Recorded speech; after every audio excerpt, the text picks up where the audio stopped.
On the weight loss drugs, it's thought that as much as 40% of the weight you lose could be from muscle mass.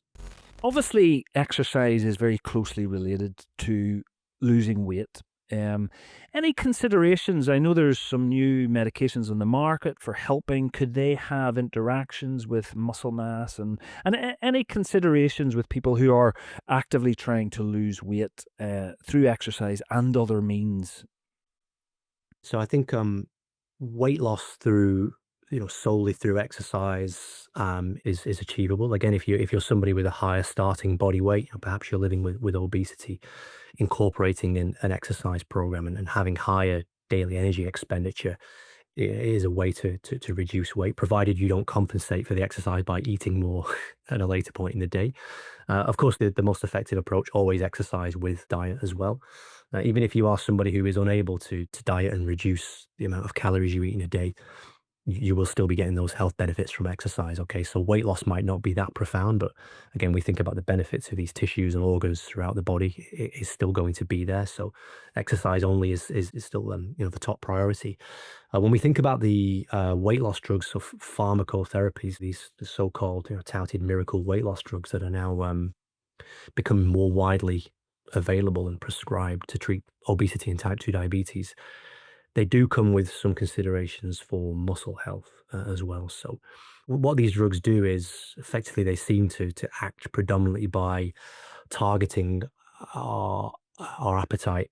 They seem to impact how full we feel and how long we feel full for and satiated. And so, as a result, when we're on these weight loss drugs, it reduces the amount of food we consume in the diet. And that's how weight is lost. Irrespective of the mode of weight loss, be it from diet, be it from bariatric surgery or drugs, we tend to lose muscle mass as well.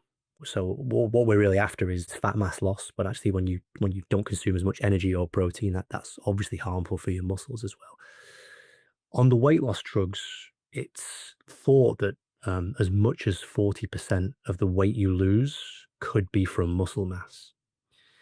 Now, there are two ways of looking at this, is that, perhaps after 6 months on a weight loss drug, you've lost a large amount of muscle mass. But if the amount of fat mass you've lost is even greater, then your ratio of fat to muscle mass in your body tissue composition is potentially more favorable. So it might not necessarily be a bad result. We think this has really important connotations for older adults, though. So these individuals who've potentially already lost some muscle mass over the life course and are perhaps hovering closer to this diagnosis of sarcopenia, or where muscle mass levels might be low, that they're very close to falling below this disability threshold. So their muscle mass levels will be so low that they can't rise from a chair, they can't function independently. In that scenario, the amount of muscle you lose on some of these weight loss drugs could be really, really important. And it's absolutely something that we need to avoid. So, I mean, the research is really in its infancy in terms of how weight loss drugs affect muscle. There's a little bit of evidence out there, but not much. It's something that I'll be exploring in my work a lot more over the coming years. But without doubt, when we think about lifestyle, structured exercise training, preferably resistance strength exercise with an adequate or high protein diet, will give some level of protection for muscle mass on these weight loss drugs, meaning that 6 months down the line, the vast majority of the weight you've lost is fat mass, and you've managed to preserve or protect your muscle mass.